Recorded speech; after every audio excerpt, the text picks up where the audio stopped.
In today's Leeds news, Deco opens on Raphinia's exit, Simon Jordan wants Leeds in the Premier League, potential Joe Rodon stumbling block, and Loan Watch Part 2.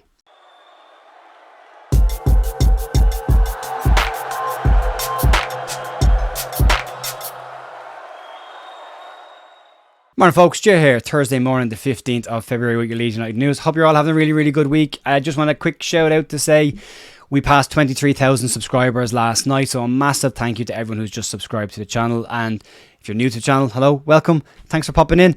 And for everybody else who has stuck with me since the start of this, I really appreciate it. I did say earlier this week that there are some bigger channels who are doing Leeds United news, which obviously makes it a bit trickier for me being a slightly smaller channel, but I really appreciate everyone that comes to this channel for their news and has stuck with me through the last 18 months to 2 years. I really appreciate it. But we'll start off today, we'll crack in with some information around Raphinia's exit from Leeds United, as his former agent Deco has been speaking about it, and also some information around his thoughts about Radzrizzani, which will be interesting when we get to that. In an article in 442, Deco has been speaking about the exit. The current Barcelona director of football and former player agent has opened up on Rapinia's exit and the circumstances around that, and has claimed that former Leeds United owner Radrizzani wasn't exactly truthful. Was a little bit loose with the truth. I know that's a shocker.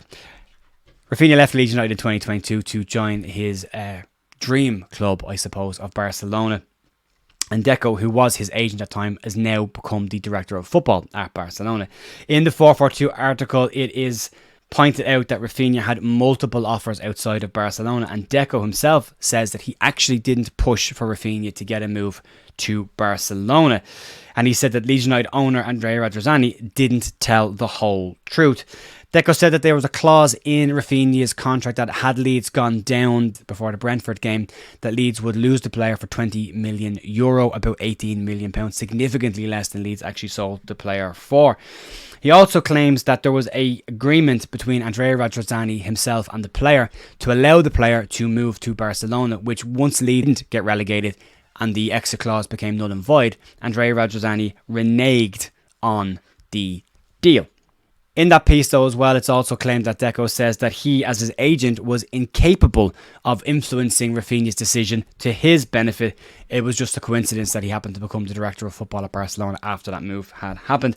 Leeds wanted to sell. He said there were bigger offers on the table. Todd Bowley at Chelsea had contacted him multiple times to pressure Raphinia into a move to Chelsea, but Raphinia was very clear that he wanted the move to Barcelona and had an agreement between himself, Radzrizzani and Deco to get that move. And as I said, once Leeds didn't get relegated and stayed up after the Brentford game and the Chelsea offer came in, Radzrizzani reneged on the deal and wanted the player to go to Chelsea for significantly more money than Barcelona were offering.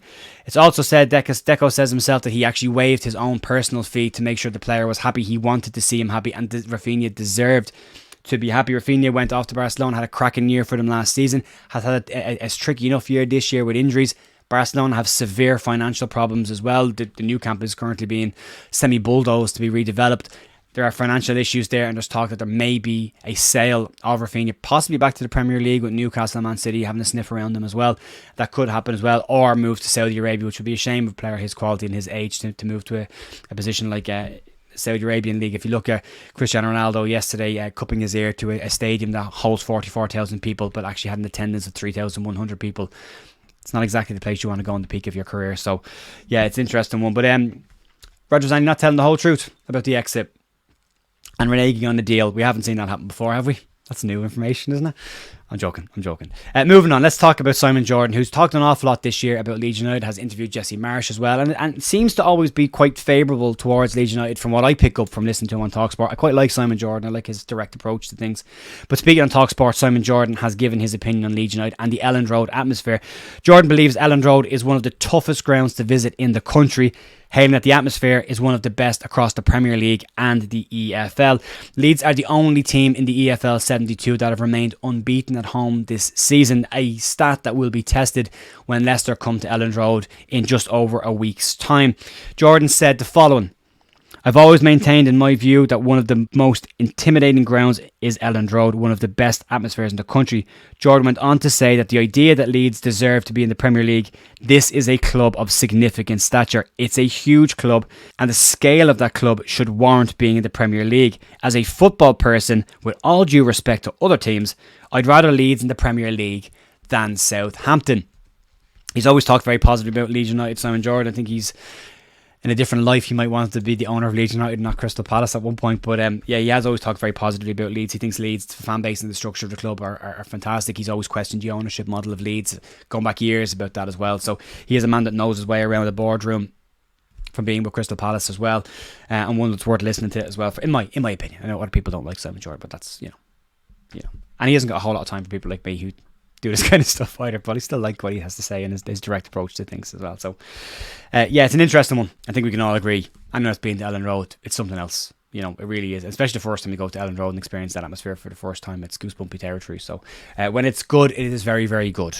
And right now it's been very, very good. Leeds promotion is very much in their hands, and we'll have to see how we get on with that.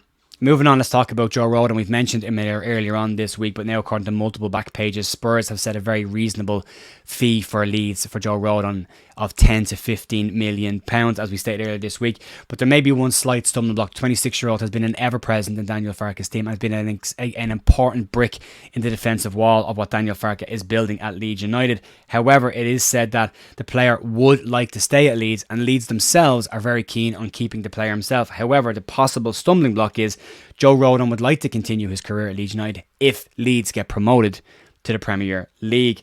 Leeds promotion, as I said, is very much in our hands now, and if we can keep our heads, stay the course, and be calm going into the remaining fixtures of the season, 14 games left, and if Daniel Farke's history and track record at this point of the season to the end replicates what he did at Norwich, 2 years he got promoted, Leeds should be able to lock down one of those two automatic spots. I think Leicester are gone ahead of top of the league. I know there's a couple of people in the chat that will tell me they still think Leeds come in the league.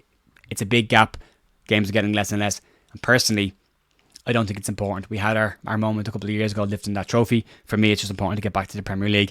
And as we always keep saying, the destination isn't always as fun as the journey. The EFL has been fun this year. I know it was tricky at the start of the season, but we're really getting into our stride now. It's very enjoyable watching Leeds. I think the football we're playing right now is incredibly smooth, incredibly silky, and the fast tempo, as I've said all year, Leeds are at their very best when it's fast tempo. They're at their very worst when it's slow tempo. But since the turn of the year, it has been rapid. It has been silky smooth. And as I said on Joe Wayman's show last night, Leeds are cooking. And I think they are cooking, and it's great to see it.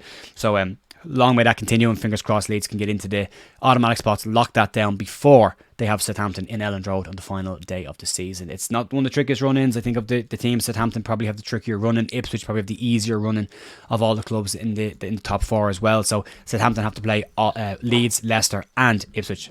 And then finally, just to finish up today, we will get into the second part of Loan Watch, as some of the players played again last night. So we'll rapid fire go through that. There's only a couple. We'll start that now.